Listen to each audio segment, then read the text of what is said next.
ಶುರು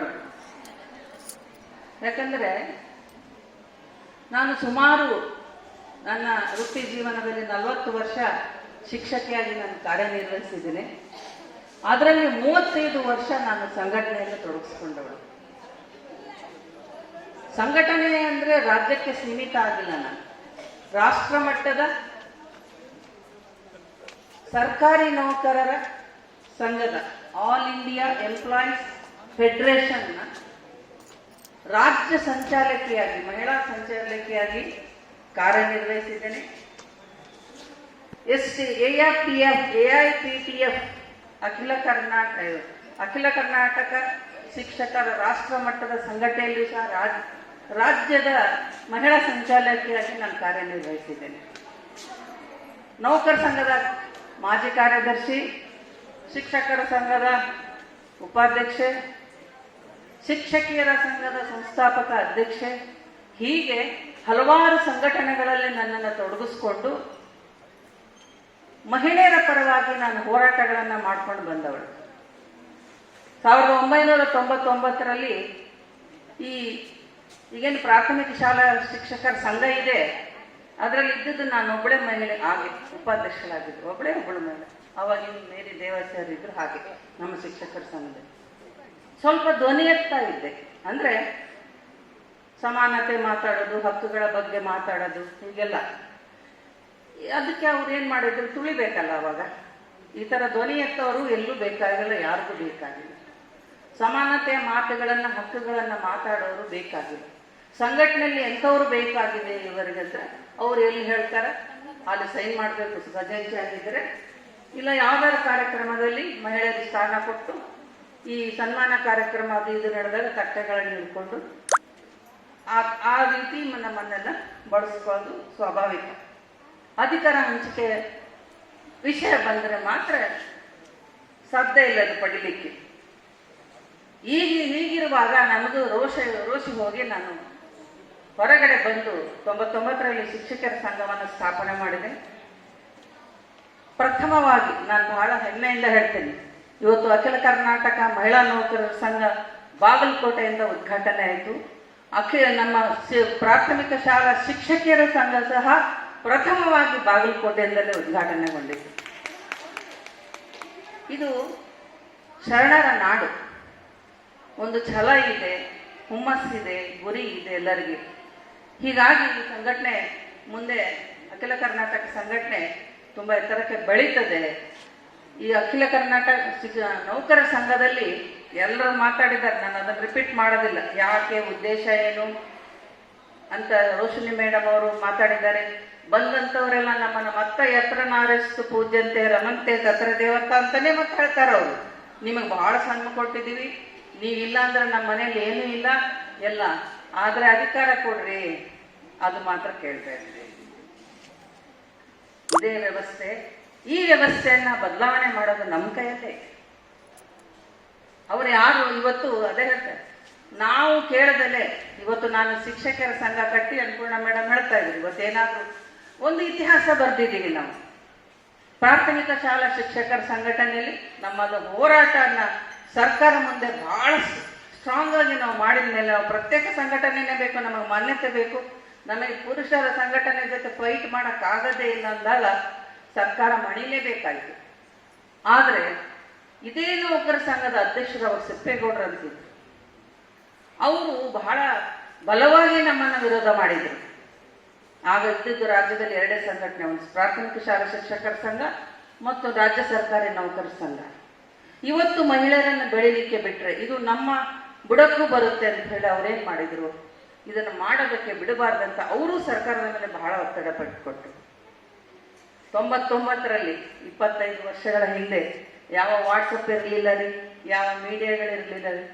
ನಾವು ಎಷ್ಟು ಕಷ್ಟಪಟ್ಟು ಆ ಸಂಘಟನೆಯನ್ನು ಕಟ್ಟಿದ್ವಿ, ಎಷ್ಟು ಹೋರಾಟಗಳನ್ನು ಮಾಡಿದ್ವಿ ಅಂತ ನಮ್ಗೆ ಗೊತ್ತು. ಆದರೂ ಸರ್ಕಾರದ ಮುಂದೆ ನಾನು ಜಗ್ಗಲಿಲ್ಲ, ಬಗ್ಗಲಿಲ್ಲ, ಯಾವ ಒಪ್ಪಂದಗಳಿಗೂ ನಾನು ಒಳಗಾಗಲಿಲ್ಲ. ಹಾಗಾಗಿ ಕೊನೆಯಲ್ಲಿ ಸರ್ಕಾರ ಮಾಡೋದು 2 ಸಂಘಟನೆಯವ್ರನ್ನ ಕೂಡಿಸ್ಕೊಂಡು ಒಂದು ಚರ್ಚೆ ಮಾಡಿ ಒಂದು ಹಂತಕ್ಕೆ ಬಂದು ಮಿನಿಸ್ಟರ್ ಲೆವೆಲಲ್ಲಿ ನನ್ನನ್ನು ಬಹಳ ವಿಶ್ವಾಸಕ್ಕೆ ತಗೊಂಡು 33% ನಾವು ರಿಸರ್ವೇಷನ್ ಕೊಡಿಸ್ತೀವಿ ಸಂಘಟನೆಯಲ್ಲಿ. ದಯವಿಟ್ಟು ನೀವೆಲ್ಲ ಸಂಘಟಿತರಾಗ್ರಿ. ಮುಂದೆ ನಿಮ್ಮ ಒಳಗಡೆ ಬಂದರೆ ನಿಮ್ಮ ನ್ಯಾಯಬದ್ಧ ಹೋರಾಟಕ್ಕೆ ಒಂದು ನಿಮಗೆ ವೇದಿಕೆ ಸಿಗ್ತದೆ.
ರಾಜ್ಯ ಸರ್ಕಾರಿ ನೌಕರರ ಸಂಘದಲ್ಲಿ ಮಹಿಳಾ ಮೀಸಲಾತಿ ಕೊಡ್ತೀವಿ ಅಂತ ಡಿಕ್ಲೇರ್ ಆದ್ರೆ ಈ ಸಂಘವನ್ನ ನಾವು ಮರ್ಜ್ ಮಾಡ್ತೀವಿ.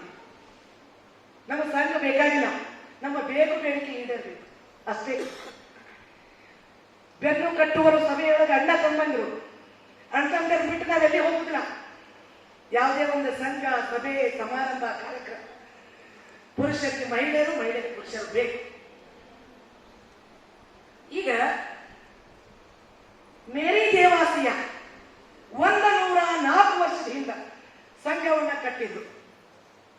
104 ವರ್ಷದ ಹಿಂದ ಒಬ್ಬ ಮಹಿಳೆ ಕಟ್ಟಿದ ಮನೆಯಾಗ ಮಹಿಳೆಗೆ ಮೀಸಲಾತಿ ಇಲ್ಲಂದ್ರೆ ಇದು ಯಾವ ನ್ಯಾಯ? ಈಗ ಅಪ್ಪ ಅಮ್ಮ ಕಷ್ಟಪಟ್ಟು ಮನೆ ಕಟ್ಟಿ ಮಗ ಸೊಸಿ ಬಂದ್ ಕೂಡ ಅನಾಥಾಶ್ರಮ ಬರುತ್ತಾರೆ. ಅಂತಹ ಪರಿಸ್ಥಿತಿ ವಾತಾವರಣ. ಈಗ ಎಲ್ಲರೂ ಭಾಷಣ ಮಾಡಿದ್ರು ಜನಪ್ರತಿನಿಧಿಗಳು. 33%. ಯಾಕಪ್ಪ 22% ಅನ್ನಲಿಲ್ಲ, 12% ಅನ್ನಲಿಲ್ಲ? ಆ 33% ಶಬ್ದ ಬಳಸಬೇಕಾದ್ರೆ ನಮ್ಮ ವೇದಿಕೆ ಮೇಲೆ ಕೂತಂತ ನಮ್ಮ ರಮಾದೇವಿ ಮೇಡಮ್ ಹಿರಿಯರು ಹಿಂದ ಶಿಕ್ಷಕಿಯರ ಸಂಘವನ್ನ ಹುಟ್ಟಾಕಿದ್ರು. ಅವ್ರು ಮಾತಾಡಿದ ನನಗೆ ಮಾತಾಡಕ್ ಪಾಯಿಂಟ್ಸ್ ಹೋಗ್ತಿದ್ದು, ಅದಕ್ಕೆ ಅವ್ರನ್ನ ಕುದಿಸ್ತಾ ಬಂದೆ. ಅವ್ರು ನನಗೆ ಏನು ಹೇಳಕ್ ಬರುವುದಲ್ಲ. ಶಿಕ್ಷಕಿಯರ ಸಂಘ ಅವರು ಮೀಸಲಾತಿಗೆ ಮಾಡಿದ್ರು. ಅನೇಕ ತಾಲೂಕು, ಜಿಲ್ಲೆ, ನನ್ನ ಕೊಪ್ಪಳಕ್ಕೂ ಬಂದಿದ್ರು. ನಾವು ಅವಾಗ ಭೇಟಿಯಾಗಿವಿ ಅವ್ರನ್ನ. ಮೊದಲಿಂದ ಹೋರಾಟ ಮೂಡ ನನಗೆ. ಆದ್ರೆ ಈಗ ಮಹಿಳೆಯರೇ ಹೆಚ್ಚಿನ ಸಲುವಾಗಿ ಜನಪ್ರತಿನಿಧಿಗಳು, ಸರ್ಕಾರದ ಅಧಿಕಾರಿಗಳು ನಮ್ಮ ಮೇಡಮ್ ಅವ್ರನ್ನ ರಾಜ್ಯ ಸಂಧಾನಕ್ಕೆ ಕರೆದು ಅವಾಗ ಅವರು ಅರ್ಧ 50% ಕೊಡ್ರಿದ್ರೆ ಕೇಳಲಿಲ್ಲ. ಅದಕ್ಕೆ 33% ಕೊಟ್ಟರು.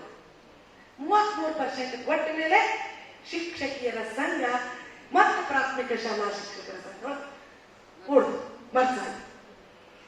ಈಗ ಪ್ರಾಥಮಿಕ ಶಾಲಾ ಶಿಕ್ಷಕರ ಸಂಘದಲ್ಲಿ ಮಹಿಳೆಯರು ನೀವು ಯಾರಿದ್ರೆ ಅದು ನಿಮಗೆ ಆಶೀರ್ವಾದ, ಪುಣ್ಯ.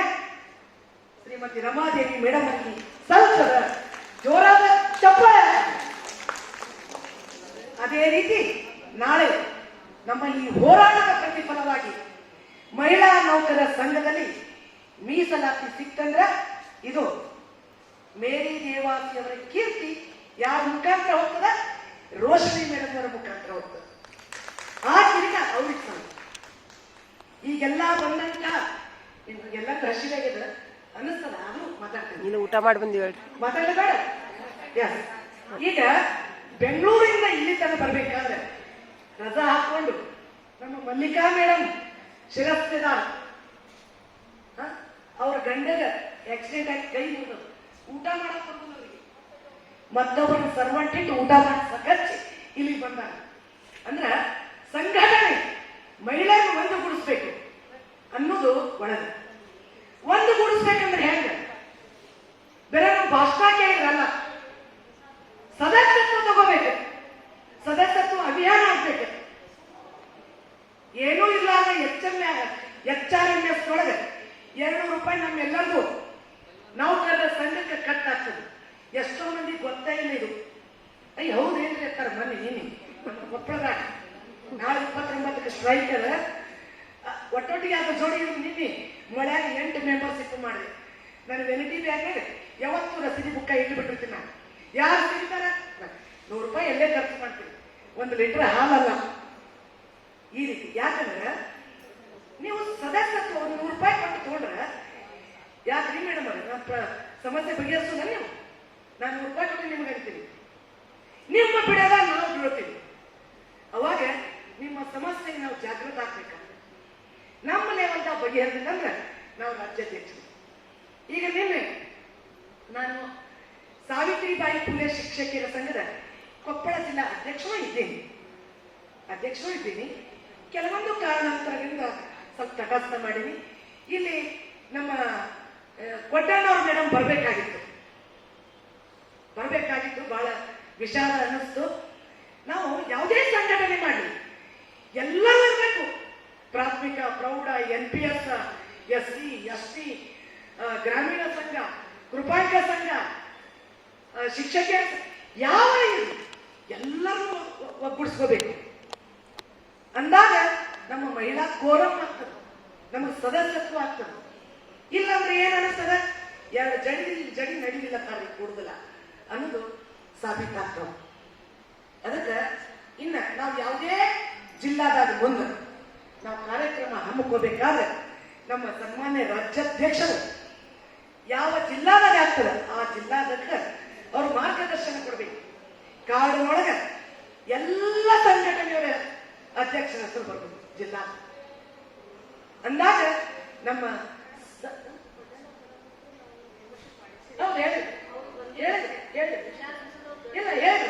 ಅವ್ರು ಹೇಳಿದ್ರು ನನ್ಗೆ ಗೊತ್ತು. ನಾವು ಮುಂಜಾನೆ ಫೋನ್ ಮಾತಾಡಿದ್ವಿ, ಆದ್ರೆ ಏನಿಲ್ಲ, ನಾ ಎಲ್ಲಾ ಕೇಳಿನಿ. ರಮಾದೇವಿ ಮೇಡಮ್ ಅವರು ಮಾತಾಡ್ಯಾರ. ಆದ್ರೆ ಅವರು 100 ರೂಪಾಯಿ ಕೊಟ್ಟು ಸದಸ್ಯತ್ವ ಆಗ್ಯಾರ. ಅವರು ರಾಜ್ಯ ಸಂಘದ ಪದಾಧಿಕಾರಿ, ಸಾವಿತ್ರಿಬಾಯಿ ಫುಲೆ ಶಿಕ್ಷಕಿಯರ ಸಂಘದ ರಾಜ್ಯ ಸಂಘದ ಪದಾಧಿಕಾರಿ ಅವರು. ಒಬ್ಬ ಅರಸ, ಯಾರು ಬೇಜಾರು ಮಾಡ್ಕೋಬೇಡ್ರಿ, ಒಬ್ಬ ಅರಸ ಇನ್ನೊಬ್ಬ ಅರಸನನ್ನ ಗೌರವದಿಂದ ಕಂಡಾಗ ಮಾತ್ರ ವೇದಿಕೆಗೆ ಬರ್ತಾರ, ಇಲ್ಲಾಂದ್ರೆ ಯಾರು ಬರೋದಿಲ್ಲ. ಅವರು ಒಬ್ಬ ರಾಜ್ಯ ಸಂಘದ ಪದಾಧಿಕಾರಿಗಳು. ಇವತ್ತ ನಮ್ಮ ಪ್ರಾಥಮಿಕ ಶಾಲಾ ರಾಜ್ಯ ಪ್ರಧಾನ ಕಾರ್ಯದರ್ಶಿಗಳು ಬಂದಿದ್ರು, ಇನ್ನೊಬ್ರು ಯಾರೋ ಪಕ್ಕದ ಕೂತಿದ್ರು, ಅವ್ರು ಬಂದಿದ್ರು. ಅದಕ್ಕೆ ಯಾರ್ಯಾರೋ ಇದ್ರು. ಒಟ್ಟ ಹಂಗ ಮಹಿಳೆಯರು ನಮ್ಮ ಗೌರವ ನಾವತ್ತು ಕೊಡೋಕೋಬೇಕು. ಮಹಿಳೆಯರು ಮಹಿಳಾ ಸಂಘದವ್ರನ್ನ ನಾವು ಕಲಿಬೇಕು, ಕಾರಣ ಹಾಕೋಬೇಕು.